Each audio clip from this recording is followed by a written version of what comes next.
এই ম্যাসিভ অপারেশনটা যে এরকম ভয়ঙ্কর হবে এটা আমাদেরও কল্পনা ছিল না। আমরা তো ধরেন মিছিল মিটিংয়ে আক্রমণ হয়, লাঠিচার্জ করে, টিয়ার গ্যাস মারে, হ্যাঁ, এটা তো অভ্যস্ত আমরা। তো এটা যে ডাইরেক্ট গুলি করতে করতে ঢুকবে এটা আমরা কল্পনা করিনি।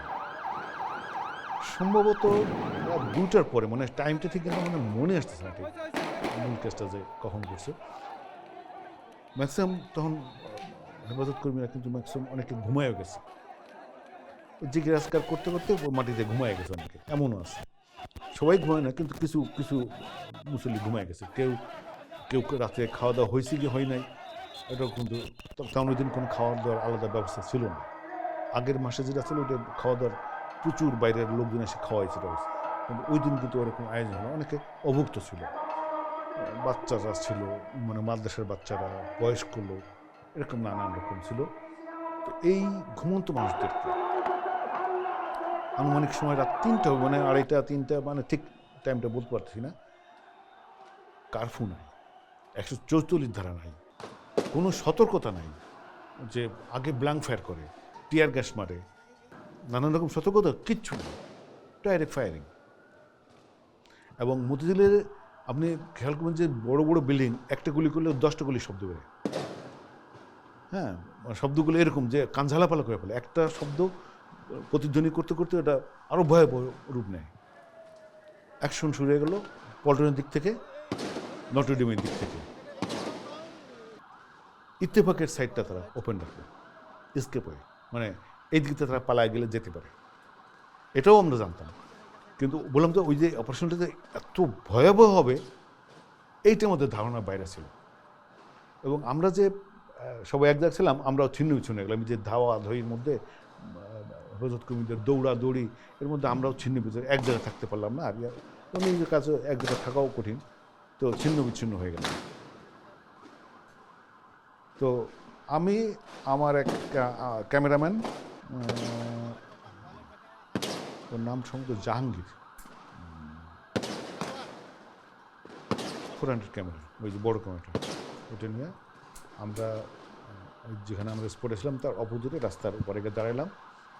আর সবাই বিভিন্ন জায়গায় চলে গেল, অনেকেই ছিল আমাদের সহকর্মীরা, বিভিন্ন চলে গেলো। তো ওখানে গিয়ে দাঁড়ালাম, তো প্লাং মানে ফায়ার চলতেছে, কীভাবে গুলি করতেছে এটার হিসাব নেই। মানে যার কাছে গুলি আছে সে নিয়ে লাফাইতে লাফাইতে আসতেছে, মানে পুলিশও খুব উত্তেজিত অবস্থা, মানে গুলি তো দেশস্থ করে তা না, মানে লাফাইতে লাফাইতে গুলি করতেছে, মানে এরকম সিন আমার জীবনেও ঘটে নাই। তো আমরা ওখানে দাঁড়ালাম, আমি একটা কৌশল নেওয়ার চেষ্টা করলাম, কারণ কিছুটা আলো ছায়ার জায়গা, আমাদেরকে দেখে অন্ধকারে যাতে গুলি না করে এরকম একটা আশঙ্কা ছিল। তো আমার সাথে যা ছিল ওরে বললাম যে সিগারেট ধরা, পকেটে সিগারেট ছিল, আমাদের সিগারেট ধরা। ওই ভাই আপনি কী করেন এগুলো, সিগারেট আর বেটা এখন ধরা কাজে লাগবে, তা না দেখে অন্ধকারে উত্তর হুজুর মনে করে গুলি করে ফেলবে, হেফাজত কই মনে করে অন্ধকারে গুলি করে ফেলে, সিগারেট দিলে অন্তত মনে করে যে এরা ভালো মানুষ না। তো এই কৌশলটা নিলাম। তো এরপরেও ২-৩ বার এম করছে এসে, তো ওই কাপা কাপা গলায় আমিও ভয় পাচ্ছি। আসলে তো পুলিশ আমাদেরকে কীভাবে নিবে, মাইর দিবে নাকি গুলি করবে বুঝতেছি না, মানে এত সন্তুষ্ট হয়ে গেছি। তো এই সাংবাদিক চলে গেছে, আমাদের দিকেই লাইফ রাইফেল ধরে গুলি করতে গেছে, মানে যদি ন্যানো সেকেন্ড হয়ে যায় গুলি করেই দিবে এরকম অবস্থা। তো ওর মধ্যে কোনো মধ্যে সাহস করে কইছি সাংবাদিক চলে গেছে। এরকম ৩-৪ বার ঘটনা ঘটার পরে একটা অফিসার আমাকে বলতেছে, তাহলে আপনারা এই অন্ধকারে দাঁড়িয়ে আছেন, আপনি গুলিতে মারা যাবেন, আমাদের সাথে আসেন, কারণ তো ওই আমাদের ইয়ারা সিপাহীরা গুলি করে মেরে ফেলবে আমাদেরকে। তো তার সাথে গেলাম। এর মধ্যে একটা খুবই প্যাথেটিক মানে খুব মনে করা একটা দৃশ্য। এক হেফাজত নেতা হইতে পারে বা কোনো মাদ্রাসার শিক্ষক হইতে পারে, সে এসে আমার পাও জড় ধরছে, কয় কি বাবা তুই বাঁচা আমাকে। এই অফিসারের ঘটনা আগে বলছি, আমি তো আমার কে বাঁচাবে, আমি তারা কীভাবে বাঁচাবো। তো আমি খালি একটু জানি যে এই দিকটা ফ্রি হয়ে, মানে এই যে ইত্তেফাকের সাইডটা, তা আমি বলছি যে আপনি চোখ কান বুঝে খালি এই দিকে দৌড়িতে থাকেন, এই সাইডে যাবেন, ওই দিকে যাবেন না, এদিকে চলে যান। তো কথা শুনে সেদিকে দৌড় দিল। পরে কি হয়েছে যায় না, এটা মানে মানুষের আপত্তিটা কেমন থাকে দেখো। এরা খুব নিরীহ মানুষ। বিচারের হাতের যে পতাকা বাঁধার লাঠি ছিল, এর বাইরে কিছু না, কোনো মারণাস্ত্র নেই। এরা এদের ভিতরে এরকম গোলাগুলি, তারা ভীত, সন্ত্রস্ত, অভুক্ত, অনেকে না খেয়ে আসছে, অনেকে বয়স্ক আছে, অনেকে বাচ্চা স্কুলের যে মাদ্রাসার ছোট ছোট বাচ্চারা আসছে এরকম। তো আমি ওই অফিসের সাথে যাওয়া শুরু করলাম। প্রথমে গিয়ে হলো আমার বাংলাদেশ ব্যাংক। তখন ওখানে অলরেডি ম্যাসাকার হয়ে গেছে বাংলাদেশ ব্যাংকের নিচে। তখন কিন্তু সামনে এখন যে দেয়ালটা ছিল, এরকম দেয়াল ছিল না। এবং আমি ভিতরে ঢুকে হয়ে গেছি।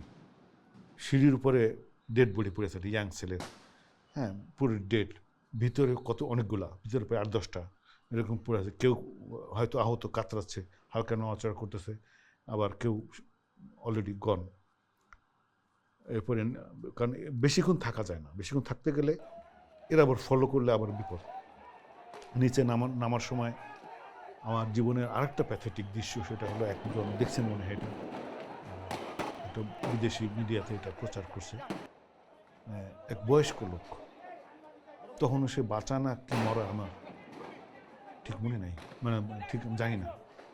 তো তাকে দেখে আমি যে সাংবাদিক, এটা ভুলে গেলাম।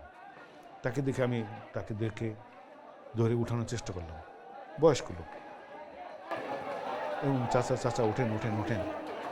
চাচার কোনো সারা শব্দ নেই। এর মধ্যে একটা পুলিশ, ইয়াং পুলিশ ছেলে, সম্ভবত সিপাহি টিপাহি হবে, সে এসে খুবই আবেগ মুখে কথা বললো যে আরে বা আমার আব্বার মতো লোকটা দেখতে।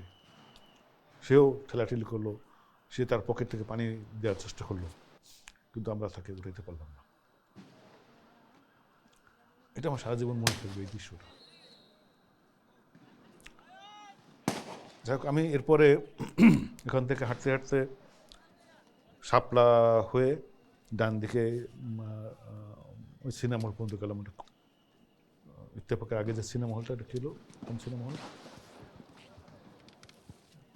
ওই পর্যন্ত গেছিলাম আর কি। এর মধ্যে প্রকৃত ধ্বংসের ছবি পড়া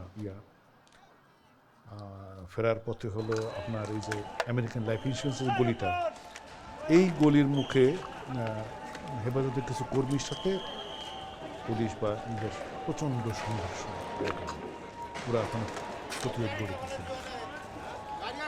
এপাশে police tear gas, rubber bullet ইচ্ছা মতো ছুটতেছে। বেশি অল্প ছেলেগুলো ছিল। পরে দরকে মনে হয় ওখান থেকে পিছন দিক থেকে গ্রুপ এসে পুলিশের পিছন দিকে স্ট্রিমের সাইড থেকে এসে পরে দেখি যারা নাই, সরাই দিচ্ছে বা পালাই গেছে। তখন আমরা দিলকুশা বা এই যে ওই অঞ্চলে ঢুকলাম। ওখানে বিভিন্ন অফিসগুলোর মধ্যে দারোয়ান যারা ছিল সিকিউরিটি, তারা ওই নিচের গেট খুলে এদেরকে লাইফ মিলে আশ্রয় দিচ্ছে। কিন্তু এটা পুলিশ টের পেয়ে যাবে। তখন ওই বিল্ডিংয়ের মধ্যে প্রচণ্ড লাঠিচার্জ, বিল্ডিংয়ের মধ্যেই টিয়ার গ্যাস ছুড়ে এদেরকে ক্লিয়ার করবে। এখানে বেশ কিছু আহত। ওই সময় আমার একটা পুলিশ মারা গেছিল ঘটনায়। ওই পুলিশটা আমরা ওখানে পাই। উনি কোনো অস্ত্রধারী ছিল না, পুলিশটা ওনার হাতে ছিল পেপার স্প্রে। আমাদের পেপার স্প্রে, মানে এবং বয়স্ক, একটু দাঁড়িয়ে আছে বয়স্ক লোক। এই ছবিটা তোলার পরে, মানে যেহেতু বললাম সময়টা জিজ্ঞাসা করছেন, তো সময়টা আমি ওই জন্য ওই করতাম। কিন্তু পরে যখন এই ছবিটা অ্যানালাইসিস করছি, এটা সম্ভবত ভোর 4টের দিকে হবে। ওই এক্সিট ডাটা যখন দেখলাম যে এটা সময় সম্ভবত ভোর 4টা, এটাও কিন্তু মনে হয়, কিন্তু এক্সিট ডাটাতে আমার অ্যাকুরেট টাইমটা ওখানে আছে, ওই ছবিটা দেখে বলা যায়। তো এরপরে এখান থেকে আমরা ওই ভোর 4টা তো প্রায় সকাল হবে ভাবে, মানে শুভেচ্ছা দেখি সময়টা। তো এরপরে আমরা বিভিন্ন দেখতে চলে গেলাম হলো এই পাশ ঘুরে ওই যে বলাকা ভাস্কর্য, যেটা বিমান অফিসের সামনে। তো ওখানে তখন আটকা পড়াদেরকে কাউকে অ্যারেস্ট করতেছে, কাউকে পিটাচ্ছে, বাচ্চাদেরকে ছেড়ে দিচ্ছে, এরকম কেস। মানে যাকে যেরকম ইচ্ছা তাৎক্ষণিকভাবে যারে পছন্দ হয় তারা নিচ্ছে, যারে পছন্দ হয় না তারা দুই তিনটা বাড়ি দিয়ে খেতে দিচ্ছে, পালাইতে দিতেছে, এই দেখো এরকম নানান রকম কাহিনী। তো এইখানে আমাদের সাথে কথা হয় সম্ভবত র্যাবের এক কর্মকর্তার। ওর ইন্টারভিউ নিলে ও জানায় যে ওর কাছে আমার প্রথম জানলাম যে অফিসিয়ালি এখানে ঢাকার যত পুলিশ, যত র্যাব, যত বিজিবি, তারপরে ইভেন কি শিল্প পুলিশ, সব এখানে আনা হয়েছে। মানে টোটাল, মানে এই যে প্রশাসনের যে টোটাল ঢাকার ম্যান পাওয়ার টোটালটাকে এখানে নিয়ে আসা হয়েছে। ইনফ্যাক্ট ওদের অনুমতি ছিল হচ্ছে সন্ধ্যা পর্যন্ত, ওরাই অনুমতি এইভাবে চেয়েছিলেন। ইনিশিয়ালি এটা অনুমতি দেওয়া হয়নি, বলা হয়েছিল তারা যে 6টা পয়েন্ট দিয়ে তারা ওখানে সমবেত হবেন এবং তাদের লিডার গিয়ে ওই 6টা পয়েন্টে তাদের সাথে ওখানে কথা বলবে এবং তার বক্তব্য পেশ করবেন। কিন্তু দেখা গেল যে তারপরে তারা যখন পরবর্তীতে পারমিশন ছিল, সরকার তাদেরকে পারমিশন দিল এবং তারা ভিতরে ঢুকলো, কিন্তু তারা সন্ধ্যার ভিতরে কিন্তু ঢাকা খালি করে দেওয়ার কথা ছিল। কিন্তু তারা যখন ঢাকা খালি করছিল না, এটা আমরা উপরের আদেশে আমরা এই এলাকাটা খালি করতে হলো। এবং তারা এই এই সমবেতের নাম করে অনেক নাশকতা আপনারা দেখছেন, সারাদিন ধরে প্রচুর পরিমাণ লোকজনের ক্ষয়ক্ষতি হয়েছে, আইনশৃঙ্খলা বাহিনীর লোকজনের ক্ষতি হয়েছে, ইভেন আপনাদের মিডিয়া কর্মী গাড়িও অনেক ক্ষয়ক্ষতি তারা করেছে। তো এটা তারা করেছে বা তাদের ব্যানারে অন্য কেউ করেছে সেটা আমরা যেহেতু নিশ্চিত না, সেহেতু যতক্ষণ পর্যন্ত তাদেরকে এই এলাকার থেকে অপারেশন করা না হবে ততক্ষণ পর্যন্ত কিন্তু এই নাশকতার চান্স থেকেই যায়। এই কারণে আমাদেরকে বলা হয়েছে যে এইগুলো ক্লিয়ার করার জন্য। তারা যে ধরনের, মানে আজকে আপনারা যখন অপারেশন আসেন তখন আপনাদের পক্ষ থেকে বলা হচ্ছিল যে গুলি করা হবে না, শুধুমাত্র সমাবেশটা বন্ধ করা হবে। জি, তারা তাদের যে রিয়েকশনটা ছিল এরপরে আসলে কি মানে এই ধরনের মানে ছড়াগুলি করার মানে প্রয়োজন ছিল কিনা? না, ওরা যে রেজিস্ট্যান্স দিয়েছিল, আমি মানে কী অ্যামুনিশন ফায়ার হয়েছে দ্যাট আমি জানি না, বাট আমি যেহেতু নিজে কোনো অ্যামুনিশন ফায়ার করি নাই, বাট ওরকম যারা সামনে প্রশ্নে ছিল তারা হয়তো ওই ধরনের রেজিস্ট্যান্স পেয়েছে বলে হয়তো ওই ধরনের ক্লিয়ার করেছে। আমি যদি ওই ধরনের ফায়ার হয়ে থাকে, বাট আমি এক্স্যাক্ট জানি না যে কী ধরনের অ্যামুনিশন ফায়ার করেছে, because I was at the back. কেমন কি পরিমাণ ব্যাটালিয়ন কাজ করেছে এই ম্যাসিভ অপারেশনে?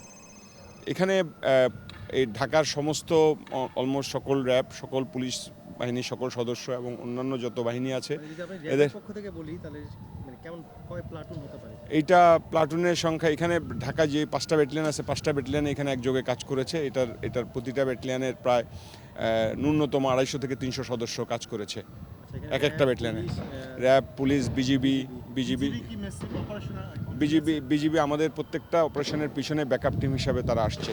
মানে সরকার খুব সিরিয়াস ছিল এটাকে ক্লিয়ার করার জন্য। তো এরপরে আমরা ওই বলাকের সামনে